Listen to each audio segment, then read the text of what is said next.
Hello everyone and welcome back. This is Mr. Cobalt. In this video, we're going to go over some notes. I'm going to talk about what orbitals are, energy diagrams, and then we're going to draw some pictures of what these orbitals look like. Okay, so let's get into this.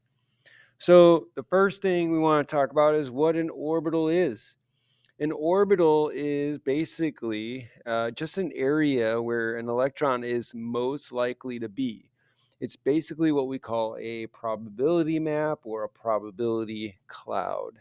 So we don't know exactly where the electron is. So in the Bohr model, if you remember the Bohr model, that's the model where it looks like a solar system. And the nucleus is the sun in the center, and the electrons are revolving around the nucleus in these orbits, these fixed orbits. But in reality, the electrons are not in fixed orbits. They are all over the place, and they are located in specific areas or spaces.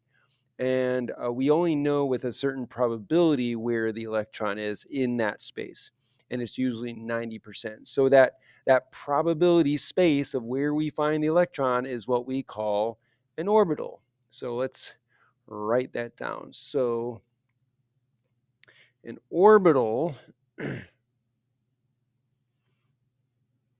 orbital is an area or space an electron is most likely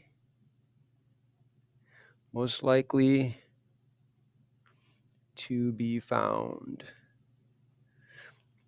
So we call this a probability cloud.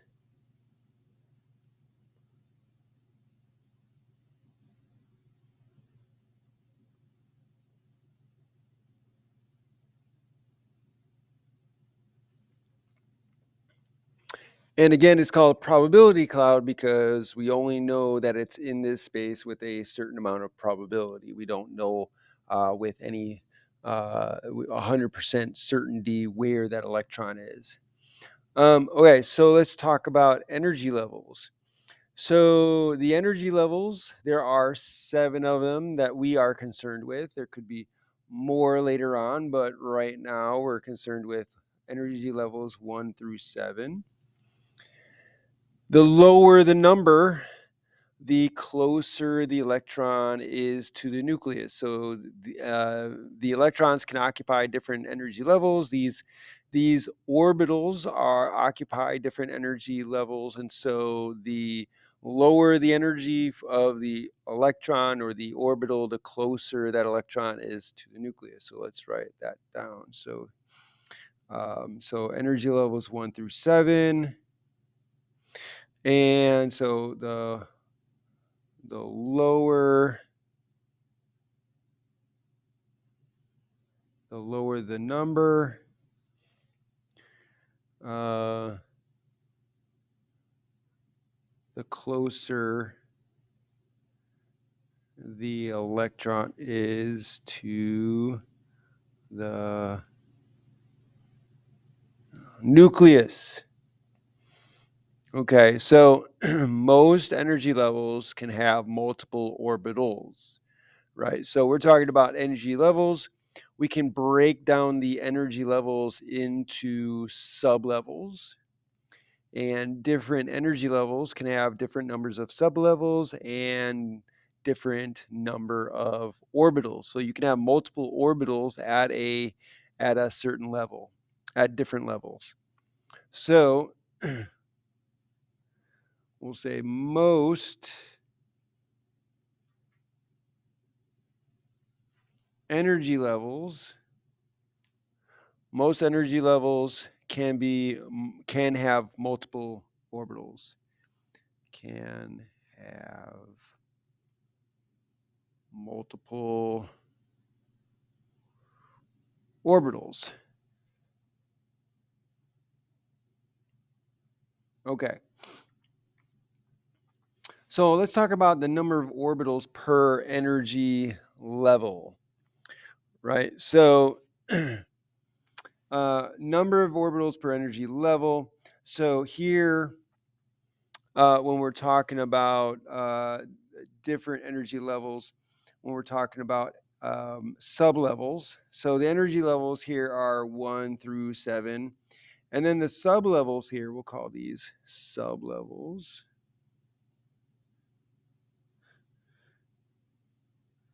Sublevels. So different energy levels can be broken up into different sublevels. And in those sublevels are called S, P, D, and F. So S, P, D, and F. And those sublevels can have a certain number of orbitals by the exact same name as the sublevel. So S sublevel can have S orbitals, P sublevel can have P orbitals, and D sublevel can have D orbitals, and F can have F orbitals. And there's a different number of orbitals that it can have, right? And different energy levels can have different sublevels. So it can get kind of complicated. Okay, so here, if you have a sublevel, you only have one s orbital at that level. So there's only one s orbital. So there's only one of those, right? If you're at a p sublevel, then you have 3 p orbitals at that level. And those 3 orbitals are oriented in space along the axis in different ways. And we'll show pictures of that in a moment. For the D sublevel, you can have 5 d orbitals. And for the F sublevel, you can have 7. And notice the pattern here. It's increasing by 2 in the odd numbers. So 1, 3, 5, 7. And so if you were to continue, like if we continue the alphabet, after F comes G, if we had a G orbital, you would predict, oh, if we're increasing by 2 in the odd numbers, 1, 3, 5, 7, the next one would be 9. And the next one would be 11, and so on. But for now, we only do S, P, D, and F. So S has the S sublevel. Anytime you have an S sublevel, there's only one S orbital at that sublevel. Anytime you have a P sublevel, there you have 3 P orbitals at that sublevel. Anytime you have a D sublevel, that you're going to have 5 D orbitals, and the F sublevel, you'll have 7 F orbitals. All right, so that's the number of orbitals per sublevel. And let's go back to the energy levels. So, I'll write it up here. So the number of sublevels per energy level matches the number of the level you're at. So number of energy levels, I'll write that as EL, energy levels. The number of energy levels is equal to the number of sublevels. So if you are at energy level number 1, then you're going to have 1 sublevel, and that's going to be the S. If you have, if you're at the second energy level, then you're going to have 2 sublevels, and that's going to be S and P, and then so on. And you go SPD for the third. So the third energy level has 3 sublevels, so it'd be SPD. And then for the fourth sublevel, you have SPDF, and so on. You could continue, but we only really go up to F. Okay, so what about the number of electrons in an orbital? So anytime you have an orbital, it doesn't matter what orbital you have, that orbital can only hold a maximum of 2 electrons. So 2 electrons maximum. So 2 electrons, it's that you have to remember that. So 2 electrons max. And it could be an S orbital can only have 2 electrons. A P orbital can only have 2 electrons max. F orbital 2. right? So it doesn't matter what kind of orbital you have, it can only have 2 electrons. All right, so what about the whole sublevel? If we're talking about sets, or instead of set, we have sublevel, right? A sublevel is a set of orbitals. So at what about the number of electrons at a sublevel or set of orbitals? So if we're at the s sublevel, there's only one s orbital there. So, and we know that each orbital can only have 2 electrons. So that means the total number is going to be 2, right? So here it's going to be the number of orbitals at that sublevel. So we have 1 orbital. And so since each orbital can only have 2 electrons, we're going to have to multiply that by 2 electrons, and that's going to be a total of 2 electrons at that sublevel. At the p sublevel, we said there are 3 p orbitals. So we take the number of orbitals, 3 orbitals, multiply that by 2 because each of the 3 can only hold 2 electrons max. So that's going to give us 6 electrons total at that sublevel. If you have d, we said there are 5 orbitals, 5 d orbitals at that sublevel. So there are 5 d orbitals. Multiply that by 2 because each one can hold 2 electrons. That's going to give us 10 electrons. And for the F subshell, we have 7 orbitals. So we have 7 orbitals at this sublevel or subshell. And again, each orbital can hold 2 electrons. So we're going to multiply by 2 electrons, and that's going to give us 14 electrons.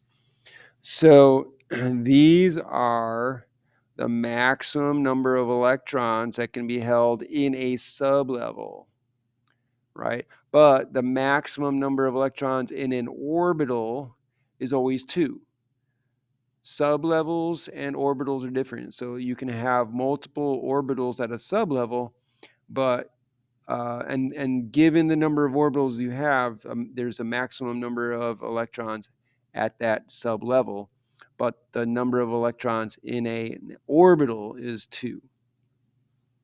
Okay, so that's all the notes on the side there. Let's go to the pictures.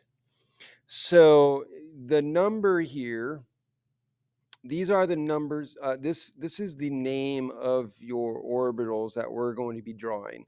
The first number here, this 1, that represents the energy level.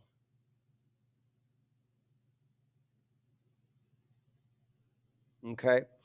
The letter here represents the type of orbital you have, or the sublevel, right? So that's going to represent the sublevel that you're at. So here's the energy level, here's the sublevel, and that's going to represent the type of orbital. So type of orbital you have. So if you're at the s sublevel, then you have s orbitals. If you're at the p sublevel, you have p orbitals, and and so on. Okay, so here, let's go ahead and draw what these orbitals look like. So I'm going to take a red, and so the thing to remember about the s orbital, all s orbitals have similar shapes, and that's a spherical shape. So basically, we're going to draw a circle, but we don't want a circle. We won't want just a circle here, right? Because they're not circular, they're spherical. And so what we want to do is kind of shade it in so it looks like a sphere. So maybe I'll try my best to darken one side and not so much the other. Okay, so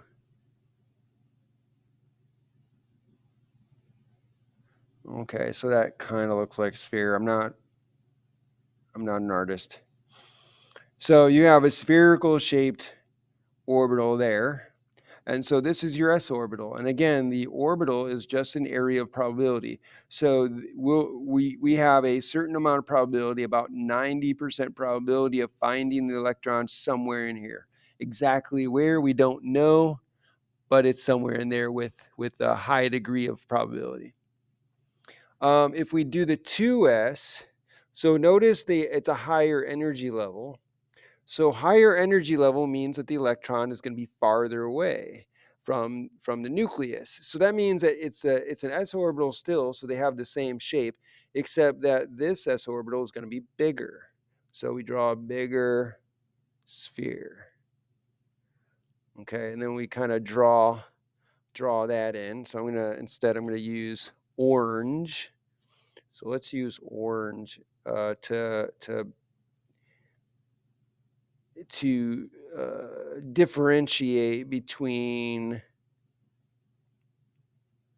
one s orbital and the other. And so we can then, try to shade this in darker here on this side.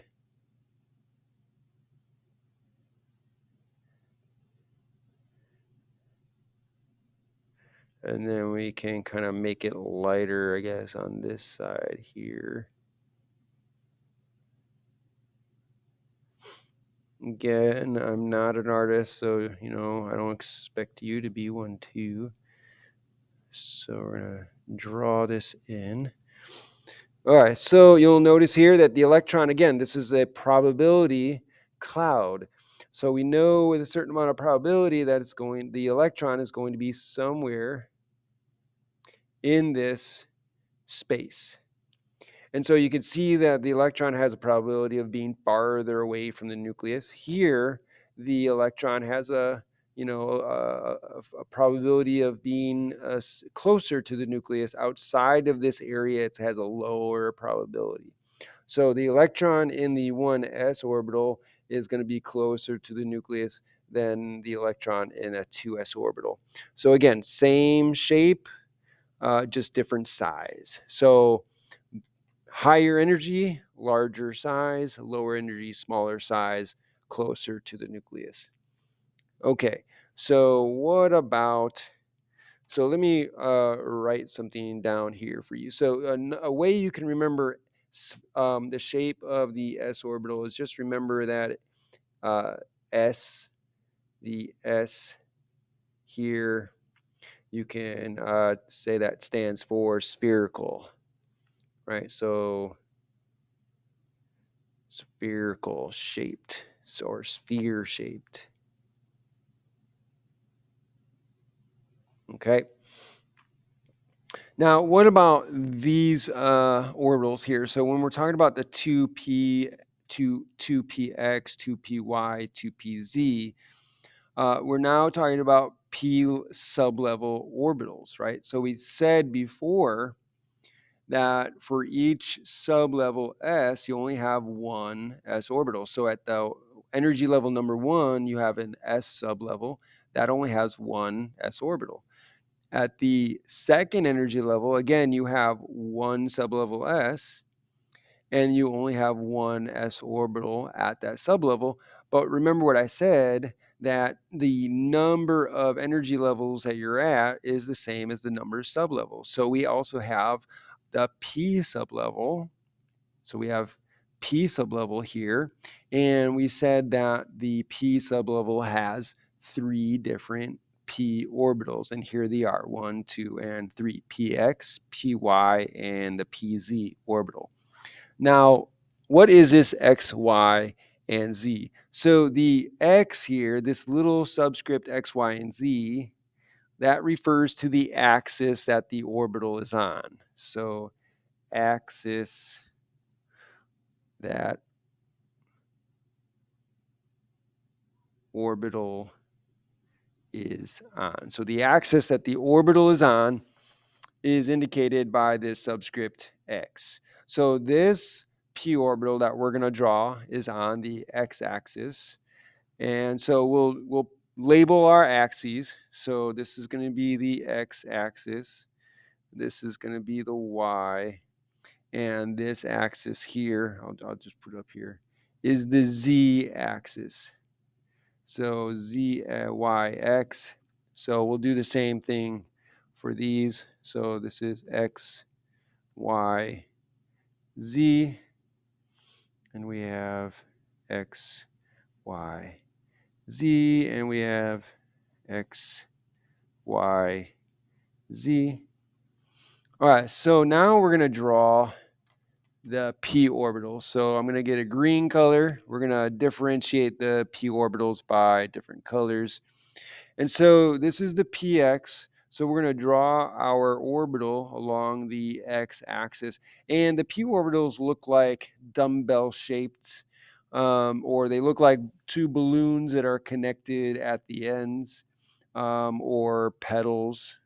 So here I'm going to draw as best as I can what this looks like. So you have one lobe there. There's two lobes, and they are connected together at the origin. And so if we darken one side of the orbital, right? So we could darken one side here. We could darken one side here, and then light the other side a little bit lighter,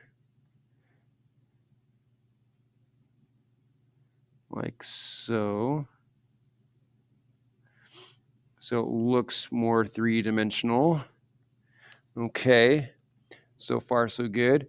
So there's your p orbital along the x-axis. And then we can do the py orbital. Okay, so we could do that. That's py is along the y-axis, so we could do that. So again, it's going to be two lobes. So we can do a lobe here, and we could do a lobe here. And so then we can color that in again, maybe darker on this side here. Again, I'm not an artist. Okay, and then we could shade a little bit on this side. And then here, darken maybe.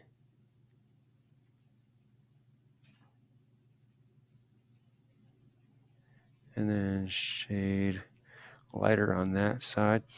Okay, so there's your three-dimensional space. And again, orbitals are just three-dimensional spaces in which you're going to probably find the electron. So if you have an electron in the 2px, then the electron has a high probability of being within this space somewhere, but out here it has very little probability of being out here, right? Same thing with the py orbital. And then finally, the 3p orbital, or I'm sorry, the 2pz orbital, we're going to make that purple. Okay, so let's make that again. So we're going to be along the z-axis here. So we're going to be like so and like so. Let me make sure I can make that better. And then here we're going to color dark on this side, and then light on this side. So it looks three-dimensional. Now, these orbitals, the 1s, the 2s, the 3p orbitals here, are not separated in the atom. They are actually together in the atom around the nucleus. So we just separated them into these different places, but they are actually together around the exact same nucleus. So we're going to draw that here. So again, we're going to use our colors. So you can see here, we're going to draw the smaller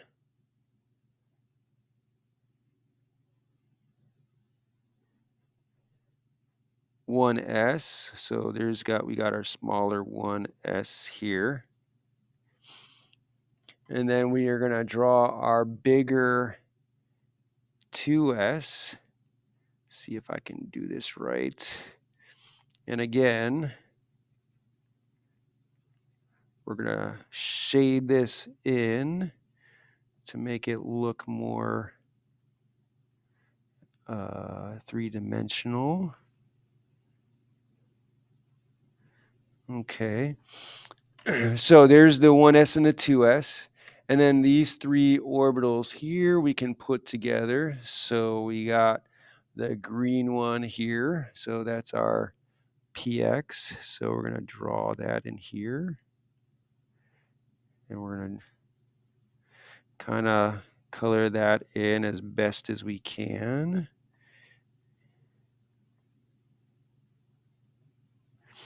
And there we go.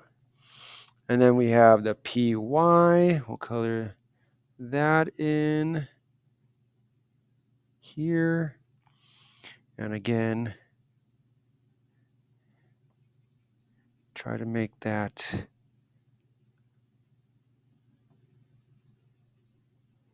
three-dimensional.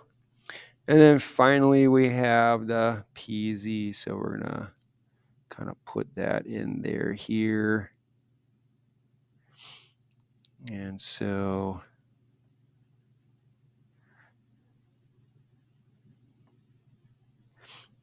there you have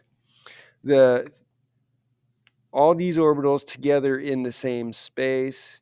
And so you can kind of see that the atoms, when you fill in the electrons, and the electrons are filling in the orbitals in this space here, you can see why the atoms tend to look spherical. So you can see the more orbitals you fit in, the more electrons you fit in, the more orbitals they're going to go into. And then the electrons are going to be filling in what seems a spherical shape. Okay, so that's it for this video. I hope you enjoyed it. I hope this makes sense to you. If you learned something, please make sure you like this video, hit that like button, subscribe to my channel, hit that notification bell at the top so you can be notified by other videos I put out. Put a comment in the comment section. Let me know what you think and ask me any questions you would like me to answer. Hope you have a great day. Thanks for joining me. See you next time.